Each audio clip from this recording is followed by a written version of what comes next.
오늘은 우리 예수님 십자가의 고난과 또 그 무덤을 이기시고 다시 부활하신 부활주일입니다. 예수님 부활하신 것처럼 오늘 이후로부터 여러분의 삶에도 주님의 부활의 생명력과 소망이 함께하게 되시기를 간절히 바랍니다. 오늘 본문에 예수의 부활은 우리에게 산 소망이 되었다라고 말씀하고 있습니다. 예수님의 부활이 우리의 삶에 소망이 된다. 이것이 진짜일까요? 예수님이 부활하셨으니 여러분이 원하는 것이 이루어지고 여러분의 마음이 즐겁고 평안하고 이렇게 되는 일이 진짜일까요? 부활은 교회에서나 있는 일이고 나중에 죽고 난 다음에나 되는 일이지, 이 땅에서 내가 당하고 있는 이 고난이 부활주일과 함께 다시 회복된다라고 말할 수 있을까요? 전 이 시간 여러분들과 함께 나누고 싶습니다. 예수의 부활을 믿는 자는 희망을 이루고 즐겁고 평안하게 될 줄로 믿으시기를 바랍니다. 오늘 이 자리에 모이신 우리들은 그냥 예배만 드리고 예배 시간에만 예수의 부활을 기뻐하는 것이 아니라 예배가 끝난 이후에 우리의 삶의 현장에서 부활하는 일들이, 안 되던 일들이 잘 되고 마음이 기쁘고 즐거워지고 사람과의 관계가 회복되어지는 우리의 삶 속에 부활이 일어나게 된다는 것을 오늘 말씀을 통해 깨달으시길 바랍니다. 자, 그렇게 하려면 세상에서 품고 있는 우리의 희망, 소망이 과연 어떤 것인가를 먼저 알아야 됩니다. 희망이라는 단어, 사전에 뭐라고 되어 있을까요? 내가 선한 결과를 기대하고 품는 낙관적인 심리 상태를 희망이다, 이렇게 얘기합니다. 내가 선한 결과를 기대하고 품는 낙관적인 심리 상태를 희망이다, 이렇게 얘기하는 거예요. 희망에는 두 가지 특성이 있어요. 첫째는 선한 기대다라는 거예요. 자, 살인의 희망, 절도의 희망이 희망입니까? 그거는 욕망이죠. 살인이나 절도를 희망이라고 말하지 않죠. 왜? 선한 기대가 아니니까. 또 처음에는 내가 이만큼만 벌어야 되겠다, 그렇게 법적으로 이렇게 해야 되겠다 하다가 시간이 지나고 욕심이 나다 보니까 더 벌어야 되겠다, 법을 어겨서라도 벌어야 되겠다, 이게 희망입니까? 그건 욕망이죠. 그건 선한 기대가 아니에요. 그래서 희망이 되려면 어떤 살인이나 절도 같은 잘못된 기대, 또 욕심이나 집착이 들어간 잘못된 기대가 있는 것은 희망이 아니라 욕망이다라는 거예요. 그래서 희망에 대해서 바르게 아시고, 두 번째 희망의 특징은 낙관적인 심리 상태가 유지가 되어야 되는 거예요. 어떨 때는 희망을 품었다가, 어떨 때는 좌절했다가, 어떨 때는 희망을 품었다가, 어떨 때는 좌절하면 그 사람은 희망적인 삶을 사는 게 아니죠. 그 사람은 그냥 조울증 환자일 뿐이에요. 또 이걸 이루면 행복할 줄 알고 열심히 했는데 막상 그걸 이루고 났는데 그렇게 행복하지도 않고 오히려 내가 기대했던 것과는 정반대더라, 이럴 때 사람 마음은 허망해지는 것이죠. 그러니까 희망이 희망되려면 내가 이것을 하면 잘 살고 잘 될 거야 하는 그 낙관적인 심리 상태가 꾸준히 유지가 되면서 그 끝에서 그걸 이루었을 때에 내가 기대했던 것처럼 좋은 일이 나타나야만 그게 희망이다라는 거예요. 아시겠죠? 그런데 살인이나 절도처럼 잘못된 기대, 또 비교나 집착과 같이 욕망에 얼룩진 것은 희망이라고 하지 않고 욕망이라고 합니다. 그리고 희망을 품었다가 버렸다, 희망을 품었다 버렸다 하지 않고 희망을 얻었다고 생각했는데 그 다음에 오히려 더 절망으로 가는 허망함은 희망이라고 하지 않는 거예요. 그래서 희망에 대해서 우리가 정확하게 알아야 되는 거예요. 선한 기대를 품고 낙관적인 심리 상태가 유지되는 것이 희망이다. 그래서 이런 말이 있습니다. 희망으로 시작했다가 욕망을 품으면 허망으로 끝난다, 이런 말씀이 있습니다. 이런 얘기가 있습니다. 희망으로 시작했다가 욕망을 품으면 허망으로 끝난다. 이게 요즘 사람들의 희망의 패턴인 것 같아요. 요즘 사람들이 처음에는 아주 선한 기대를 갖고 희망을 품습니다. 그래, 우리가 집 한 칸 있어야 되지 않겠냐. 그래서 우리 열심히 종잣돈 모아서 집 사자. 그렇게 해서 돈을 열심히 모아요. 그래서 뭐 1억, 2억 마련했습니다. 그래서 이거 가지고 은행 대출 껴가지고 집을 한 채 샀어요. 그렇게 해서 이제 대출 갚느라고 또 열심히 일을 합니다. 그렇게 해서 대출 다 갚고 나면 이 집이 내 집이 되는 거예요. 이게 희망, 정상적인 희망이죠. 선한 기대를 품고 낙관적인 심리 상태가 유지되어서 그 끝에 희망대로 됐으니까요. 이런 거를 정상적인 희망이라고 하는 거예요. 근데 그런 희망을 품은 사람들이 어떻게 되느냐? 요즘 집값이 많이 올랐네. 이 집을 전세 줘도 내가 다른 전세집을 얻어도 돈이 1억 남네? 야, 그러면 이 집을 전세를 주고 내가 다른 집에 들어가서 좀 살면서 1억 남은 돈으로 집을 또 사자. 이렇게 되는 거예요. 그 집을 샀어요. 집을 샀는데 또 집값이 올라가지고 이 집을 전세를 주면 또 집을 살 수 있는 거예요. 옛날에는 1가구 2주택이 아니었잖아요. 그죠? 그러니까 또 집을 사는 거예요. 이게 뭐예요? 희망으로 시작했다가 슬그머니 욕망이 들어온 거죠. 욕망이 들어오면 그 끝이 어떻게 됩니까? 허망으로 끝난다라는 거예요.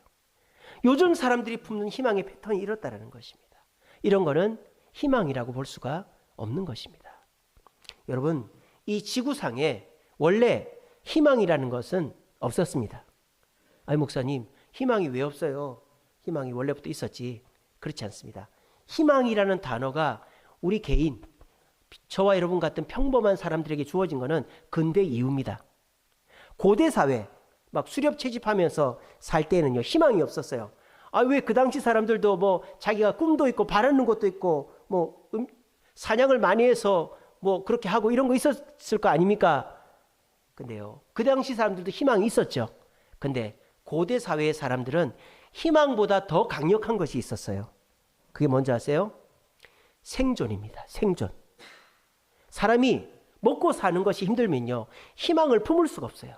요즘도 그렇지 않습니까? 하루 벌어 하루 사는 사람들, 정말 지금 쫓기면서 사는 사람들은 희망은 사치일 뿐입니다. 근데 고대 사회에서는요, 자연의 위협, 동물들의 위협, 그런 위협들 속에서 자기를 지키는 것도 버겁기 때문에 희망을 품는 것 자체가 사치였어요. 고대 사회는. 그러면은 인간이 희망을 품게 된 것은 언제서부터인가? 중세서부터입니다. 근데 그 중세에도 저와 여러분들에게 희망이 없었어요. 왠 줄 아세요? 고대 사회에서 생존이라는 것을 어떻게 해서 해결하게 됩니까? 고대가 생존을 해결하게 된 것은 군집생활, 사회, 국가를 만들면서 생존이 해결이 됐어요. 국가 단위를 만들어가지고 외부의 위협으로부터 자기를 보호하고 자연재난을 같이 극복하면서 사람은 이제 생존에 대해서 어느 정도 짐을 덜게 됐습니다. 근데 중세 사회가 들어서서 생존의 문제가 해결되고 나니까 또 다른 문제가 생겼어요. 그게 뭔지 아세요? 계급입니다. 계급. 왕과 귀족만 희망을 누리게 된 거예요. 왕과 귀족이 희망을 누리는 동안 그 희망을 누리게 해주려고 평민들과 노예들은 도구가 되는 것뿐이었습니다. 중세 시대에도 모두가 희망을 품는 것 같지만 평민들과 노예들에게는 희망이 사치였습니다.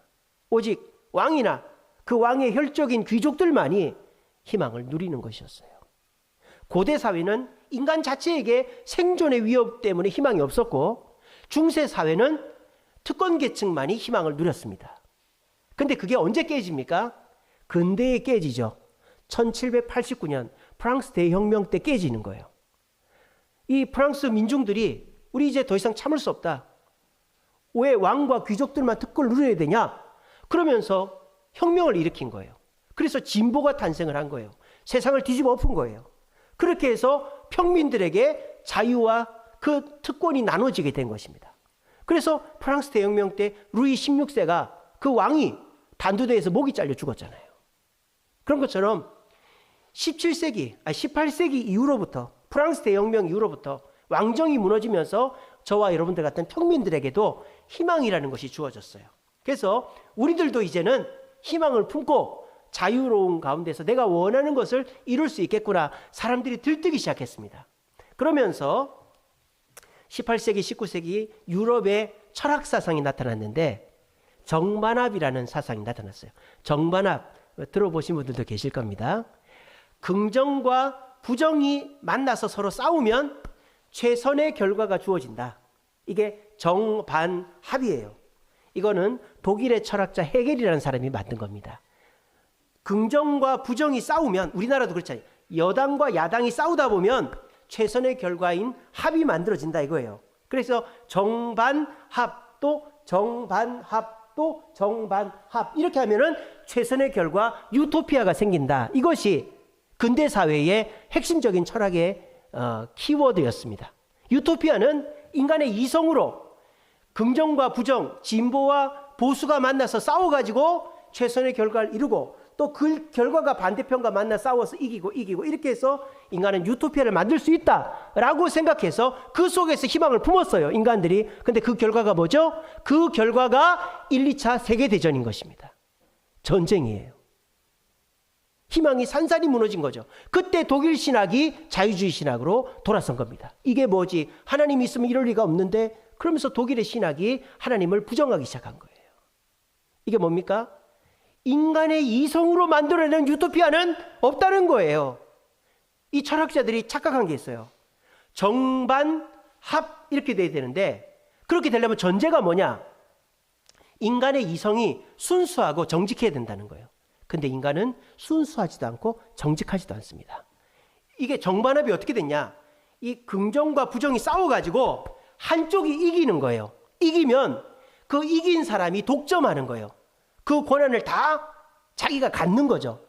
그렇게 세상이 돼버린 거예요. 그러다 보니까 결과적으로 내가 졌음에도 불구하고 굴복하지 못하고 이겼으니까 가지려고 하고 그러니까 뭐가 일어나요? 뭐가 일어나요? 전쟁이 일어나는 거예요.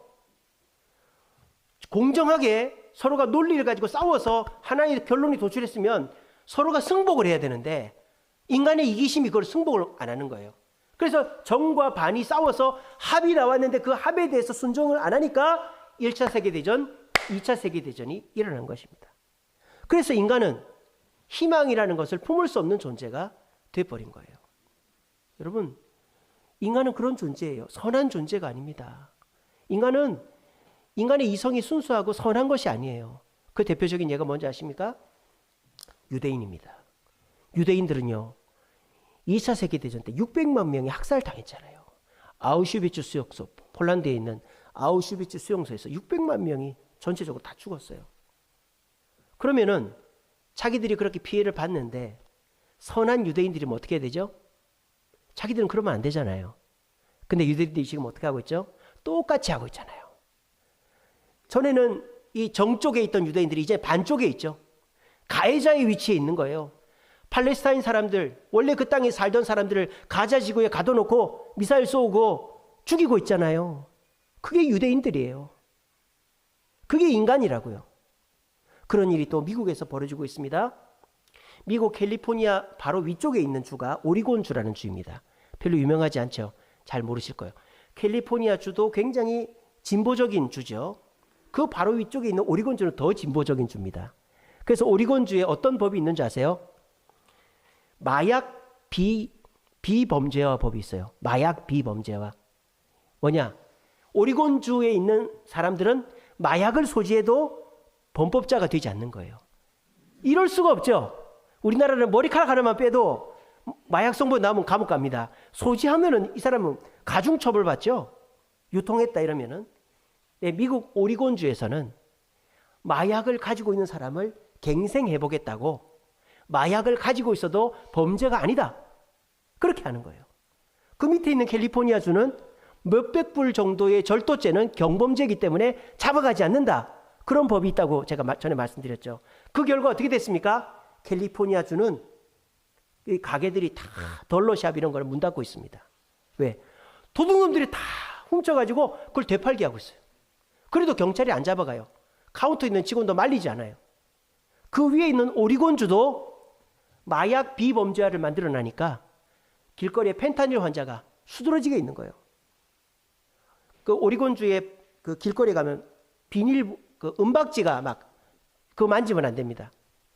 은박지 위에다가 그 펜타닐, 이런 진통제거든요. 약이거든요. 그걸 올려놓고 불을 붙여가지고 녹여가지고 이게 흡입하는 거예요. 그 전기를. 그래가지고 오리곤주가 뭐 저기 샌프란시스코랑 똑같이 완전히 마약 천지가 돼버린 거예요. 펜실베니아처럼. 그래서 지금에서 오리곤주에서 마약 비범죄화를 처리하지 않으면 나 이민 다른 주로 가겠다고 그런 사람들이 나오고 있답니다.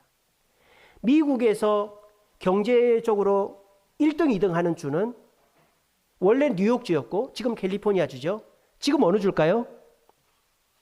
뉴욕주도 아니고 캘리포니아주도 아니고 텍사스주입니다. 테슬라의 본사가 있는 텍사스. 텍사스는 법인세, 뭐 증여세 이런 게 없어요. 세금이 엄청 싸요. 그러니까 본사들이 다 글로 모이고 있어요. 이게 인간의 이성, 인간의 선함을 긍정하다가 그렇게 되는 거예요. 인간은 절대 선한 존재가 아닙니다. 그렇게 인간의 선함을 긍정하면서 그렇게 정반합을 주장하다가 전쟁을 겪은 그 근대를 지나 현대는 어떻게 됐을까요? 지금은 희망이 없어졌어요. 목사님 지금 희망을 품고 있는데요. 지금 사람들은 두 가지예요. 첫째는 맹목적인 믿음이에요. 우리 집단이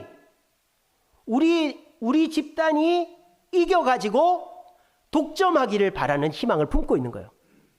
그래서 우리 집단이 하는 건 다 옳고 상대편 집단이 하는 건 다 잘못됐고 내로남불이죠. 그게 우리나라만 그런 게 아니라 전 세계적으로 우리가 하는 거는 옳고 그래서 우리는 어떻게 해야 된다? 우리 집단의 이익을 위해서 남을 짓밟아서라도 맹목적인 믿음으로 그렇게 우리 것을 이뤄낸다. 이건 선한 기대가 아니잖아요. 이거는 희망이 아니라 욕망이죠. 그러니까 세상에 현대사회에 지금 희망은 없고 욕망만 가득한 거예요. 그러니까 어떻게 됩니까? 반대쪽 집단에 있는 사람. 어떻게든지 내가 노력해서 우리 집단이 승리해가지고 모든 과실을 따먹겠다. 그 집단은 욕망에만 쌓여 있고 그 반대쪽 집단에 있는 사람은 허망해지는 거예요. 그게 권태기에 빠지는 거예요. 그래서 아이고 이렇게 될 바에야 대충 그냥 살자. 시간이나 때우며 살자. 뭐 내 뜻대로 되겠냐. 허망해지는 거예요. 그래서 오늘날 이 시대는 희망은 없고 욕망과 허망만 있는 것입니다. 여러분들은 희망이 있습니까? 여러분들에게는 내가 선한 기대를 가지고 낙관적으로 내 미래를 내 기회를 설계하고 있는 게 있습니까? 그런 것들이 요즘 사람들은 없어요. 다들 보면 욕망에 취해 있고 그 욕망을 이루고 보니까 허망해지는 일들이 더 많아진다는 거예요. 그런 이 시대를 사는 저와 여러분들에게 진정한 희망을 주신 분이 바로 우리 예수님이신 줄로 믿으시길 바랍니다. 우리 예수님이 주신 희망이 뭡니까? 세 가지입니다. 첫 번째는요. 우리 예수님의 희망은 인간의 이성에 의해서 만들어진 희망이 인간의 이성에 깃대어 만들어진 희망이 아닙니다. 하나님의 계획 가운데 만들어진 희망입니다. 3절에 이렇게 되어 있습니다. 우리 주 예수 그리스도의 아버지 하나님이 그의 많으신 긍휼대로 부활케 하셨다라고 되어 있어요. 하나님의 많은 긍휼, 하나님의 계획하심 따라서 만들어진 것이 부활이고 그 부활이야말로 하나님의 계획하신 것이기 때문에 그 부활을 희망 삼는 사람들은 절대 없어지지 않는, 잘못되지 않는 참 희망을 품을 수 있다는 거예요. 만약에 여러분들이 암에 걸렸어요. 뭐 그럴 일은 없겠지만 암에 걸렸는데 여러분들의 친구나 가족들이 와서 나을 거야, 걱정하지 마. 그러면 그게 그 말에 희망을 품을 수 있습니까? 그 말은 그냥 덕담이고 격려일 뿐이지 희망이 아니죠. 근데 의사가 병원에 가서 CT 찍고 MRI 찍고 다 검사한 다음에 의사가 살 수 있습니다. 저랑 같이 해보시죠. 의사들은 그런 얘기 잘 안 하죠. 그죠? 책임져야 되니까. 근데 의사가 살 수 있다고 하면은 그거는 희망을 품어도 됩니까? 안 됩니까? 그거는 품어도 되는 거예요. 이게 뭐예요? 희망의 근거가 중요한 거예요. 그냥 어중이 떠중이 하는 말 듣고 희망을 품으면 허망함 밖에 안 와요. 근데 이 희망의 근거가 명확하고 그 희망을 줄 수 있는 사람이 희망을 얘기하면 그거는 믿을 수가 있는 거예요. 우리 하나님께서 천지를 지으신 하나님께서 예수의 부활이 나의 계획에 의해서 된 것이니까 예수의 부활을 믿는 자는 너희들의 삶 속에도 부활이 있고 너희들에게 즐거움과 평안을 주신다라고 지금 말씀하고 있는 것입니다. 하나님의 그 선하심과 하나님의 그 능력을 믿으시고 예수의 부활처럼 나도 부활하게 될 줄로 희망을 품고 내일부터 힘차게 삶을 살아가시는 저와 여러분 되시기를 간절히 바랍니다. 그리고 예수의 부활이 참 희망인 이유는요, 천국을 희망하기 때문입니다. 오늘 뭐라고 되어 있습니까?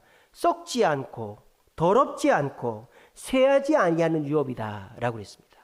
여러분, 이 세상의 것을 희망 삼으면 그 결과는 어떻게 될까요? 썩어질 것이에요. 쇠할 것이에요. 더러운 것이에요.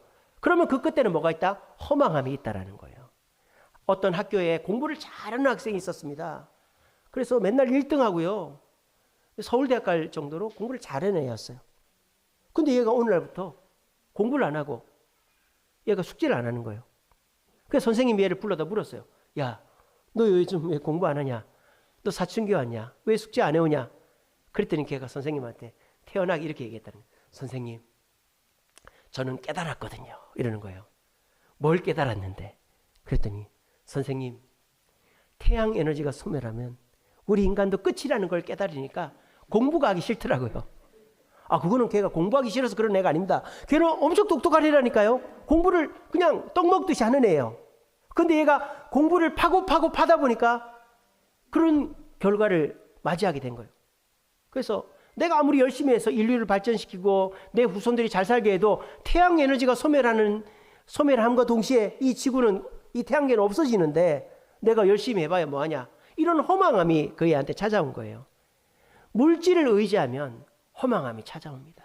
여러분들도 돌아갈 집이 있고 키워야 될 자식이 있고 또 내가 뭔가 이뤄야 될 목표가 있으면 오늘의 고난을 견디는 거예요. 근데 내가 돌아갈 집이 없어요. 나는 그냥 오늘 여기서 자고 오늘 저기서 자요. 그럼 열심히 할 필요가 없어요. 내가 키워야 될 자식이 없고 혼자 먹고 살아요. 그러면 내가 혼자 먹고 살 만큼만 하면 되는 거예요. 그리고 내가 뭐 대단한 일을 하는 거나 이뤄야 될 목표가 없어. 그러면 그냥 오늘 하루하루만 사는 거예요. 그래서 총각들은 돈을 못 모으죠. 총각들은 그냥 내가 키워야 될 자식이 있는 것도 아니고 뭐 마누라한테 잔소리 들을 것도 없고, 그러니까 누가 돈 빌려달라면 돈봉 빌려주고, 부모님이 야 우리 집에 뭐 필요한데 돈 좀 달라 그럼 돈 줘버리고. 총각들은 돈이 없어요. 근데 여우 같은 마누라가 하나 딱 들어오면은 어머니가 부모님 돈 달라 해도 여보 안 돼. 그리고 친구가 돈 빌려달라 그래도 안 돼. 비자금까지 다 마누라가 알아가 다 가져가잖아요. 그러면 집안에 돈이 모이는 거예요. 이처럼 사람이 참된 희망이 있으면 그 희망을 보고 오늘의 고난을 견디는 겁니다. 우리 주님은요, 여러분들에게 이 땅의 복도 약속하시고 계십니다. 일용할 양식의 복을 약속하십니다. 근데 여러분들이 지금 생각하는 정도의 그런 좋은 점은 아니에요. 내가 큰 돈을 벌고 내가 성공하고 부자 되고 인기 없고 이 정도의 복을 교회 다니면서 바라지 마세요. 우리 주님은 그 정도의 복을 주시진 않아요. 하지만 여러분들 굶겨 죽이지는 않습니다. 그리고 교회 열심히 다니는 사람은요, 조금씩이라도 나아집니다. 한번 보세요. 주변에 교회 다니는 사람들 보세요. 저도 그렇고 우리 장로님도 그렇고 우리 여러분 성도님들 다 그렇잖아요. 다 서울에 집 한 채씩들 있고 자식들 대학 교육 다 시키고 그래도 결혼시키고 지금 뭐 남한테 돈 꾸러 다니지 않잖아요. 근데 초등학교 때 자기 집안이 막 동네 유지였고 막 좋은 대학 나 좋은 직장 들어가고 사업하고 이런 사람인데 60 넘어서 동기 모임 한다고 가보면은 나와 있지도 않고 걔 뭐하냐 그러니까 요즘 망해가지고 그냥 고향에 내려가 있다더라. 이런 일들이 얼마나 많습니까? 근데 예수 믿는 사람들은요, 뭐 출발선은 달라도 주님이 일용할 양식을 꼬박꼬박 주시고 천국 소망이 있으니까 오늘을 열심히 사는 거예요. 천국 가서 면류관 받으라. 그러니까 결과적으로 이 땅에서도 내가 집도 생기고 저축도 하고 자식도 바르게 믿음 안에 가르치고 그래서 가정도 건사하고 자식들 결혼 잘 시키고 나이 들어서 그래도 부끄럽지 않게 사는 거예요. 이게 뭡니까? 다 천국이라는 아주 없어지지 않고 쇠해지지 않고 더럽지 않은 소망이 있기 때문에 그런 것입니다. 여러분 교회 와서 이 땅의 것을 이루어 달라고 기도할 수 있죠. 근데요, 그것을 주님이 100% 이루어주지 않을 뿐더러 이루어진다고 해서 여러분들이 이 땅에서 참된 소망 속에 살 수가 없어요. 그걸 이루고 나도 허망해지고요. 이루고 나도 또 다른 욕망이 생기게 돼 있습니다. 그러므로 예수님의 부활이 우리에게 주는 소망은, 희망은 썩어질 것, 쇠할 것, 더러운 것이 아니라 천국의 소망인 줄로 믿고 천국의 소망을 바라보면서 오늘 열심히 살아서 이 땅에서도 부끄럽지 않고 천국에서 멸관 누릴 수 있는 저와 여러분들 되시기를 간절히 바랍니다. 마지막으로 우리 예수님 베드로를 통해 뭐라고 말씀하십니까? 우리가 천국 소망을 가져야 되는 이유는 고난을 부정하지 않기 위해서입니다. 오늘 예수님은 어디서 부활하셨다고 되어 있습니까? 죽은 자들 가운데서 부활하셨다라고 되어 있어요. 죽은 자들 가운데서 죽었다 살아나셨다라는 거예요. 세상은요, 고난을 감춥니다. 고난을 감춰요. 여러분, 보험, 옛날에는 보험 들 때 어떻습니까? 이 보험 들면은 몇 년만 넣으시면은 얼마씩 받고 다 보장되고 다 좋습니다, 이러지 않습니까? 그러니까 보험 사기가 판을 치니까 요즘은 광고에도 어떻습니까? 보험 약관을 읽어주게 하잖아요. 옛날에는 그거를 막 2배속으로 읽어줬는데, 그러니까 그게 또 잘 사람들이 못 알아들으니까 아주 천천히 읽어주는 걸로 보험이 바뀌었잖아요. 보험 광고가. 그런 것처럼 세상 사람들은요, 좋은 것만 얘기합니다. 성공한 것만 얘기합니다. 돈 번 것만 얘기합니다. 뭐 자식들이 잘 된 것만, 그렇게 되기까지 얼마나 많은 고생이 있었다는 거는 얘기를 안 해요. 그러니까 사람들은 다 그렇게 되는 줄 알아요. 근데 막상 그렇게 보면 안 된다는 거예요. 왜? 그 고난이라는 과정을 쏙 빼놨기 때문에. 근데 우리 교회는, 하나님은, 예수님은 우리에게 고난이 없다라고 말하지 않습니다. 수고하고 무거운 짐진 자들아, 다 내게로 오라 그랬어요. 근데 예수님이 내게로 오면 무조건 쉬게 해주겠다가 아니고 내 멍에를 지라고 그랬어요. 주일 예배 나오고 봉사하고 전도하고 헌금하고 직분 맡아 사명 감당하면 내가 너의 짐을 가볍게 해주고 너에게 너를 쉬게 해주겠다라고 말씀하신 거예요. 이처럼 교회는 고난을 없다라고 말하지 않습니다. 여러분, 고난이 없는 일은 없어요. 공부를 해야만 대학에 가고 일을 해야만 월급을 받아요. 어제 제가 박미숙 권사님한테 정말 감동적인 교훈을 하나 얻었어요. 박미숙 권사님하고 계란 포장하는데 돌아가신 박미숙 권사님 아버지 장로님께서 그 박미숙 권사님한테 이런 말씀하셨대요. 얘야, 돈은 어떻게 벌어야 되는 줄 아냐? 어떻게 벌어야 되는데요? 내가 2배로 일을 해줘야 그 월급을 받을 수 있는 거다라고 생각하고 일을 해야 돈을 벌 수 있다. 그 얘기 이제 충격받았잖아요. 요즘은 어떻습니까? 내가 한 것만큼 보다도 한 것보다 더 받으려고 그러잖아요. 돈 10만 원 더 준다 그러면 옮기는 게 요즘 세상이잖아요. 옛날 어른들이 이렇게 지혜가 있구나. 내가 월급을 받으려면 내가 2배를 일해줘야 이 돈을 받는다는 생각을 하면 일 시키는 사람도 돈을 더 줄 것이고 받는 사람도 나도 당당하고 그 직장에서 계속 있을 수 있겠죠. 그런 거예요. 세상에 공짜로 돈 버는 거 없어요. 살 공짜로 빠지지 않습니다. 덜 먹고 많이 움직여야 살이 빠지는 거예요. 근데 세상은 그걸 쏙 빼놓는 거예요.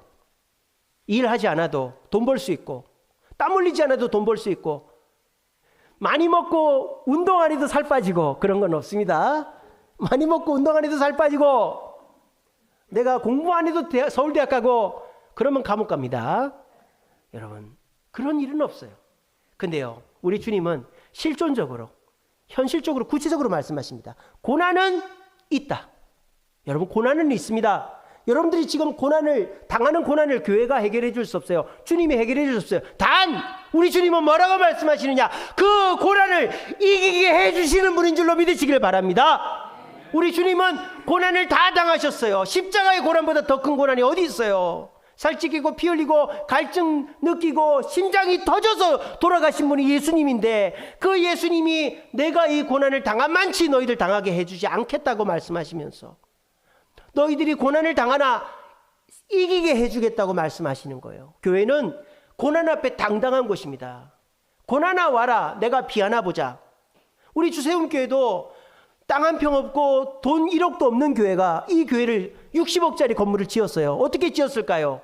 고난이 있는 줄 알지만은 우리가 주님이 내 이름을 위하여 성전을 지으라는 말씀 앞에 순종하여 우리가 지은 거예요. 그랬더니 지어졌잖아요.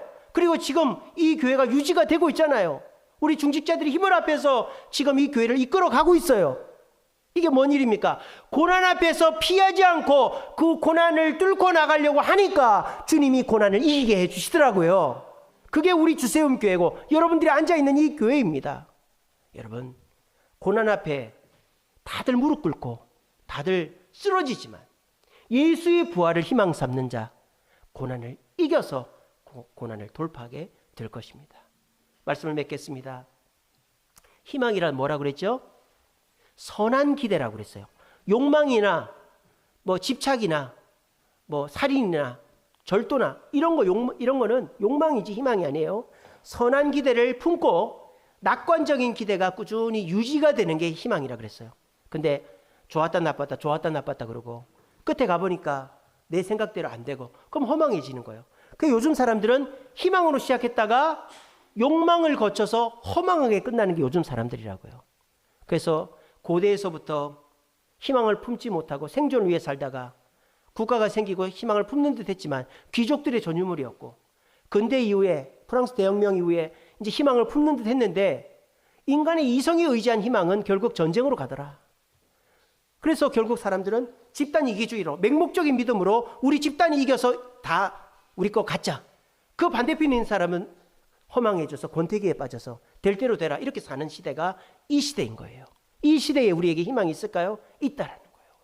예수의 부활을 희망 삼으면 되는 거예요. 왜? 예수의 부활은 하나님께서 그것을 근거가 되기 때문입니다. 그리고 예수의 부활은 이 땅에 썩어질 것을 의지하는 게 아니라 천국을 바라보는 것이기 때문입니다. 그리고 예수의 부활은 이 땅의 고난도 너끈히 이길 수 있는 주님의 은혜가 함께하기 때문입니다. 오늘 그 예수의 부활을 믿으시고 그 예수님을 붙잡음으로 우리 모두 이 땅에서도 하나님을 붙잡고 천국을 소망하면서 고난을 이겨서 이 땅에서도 여러분들이 원하는 걸 이루고 천국 가서 면류관 받고 승리할 수 있는 저와 여러분들의 삶이 되시기를 간절히 바랍니다.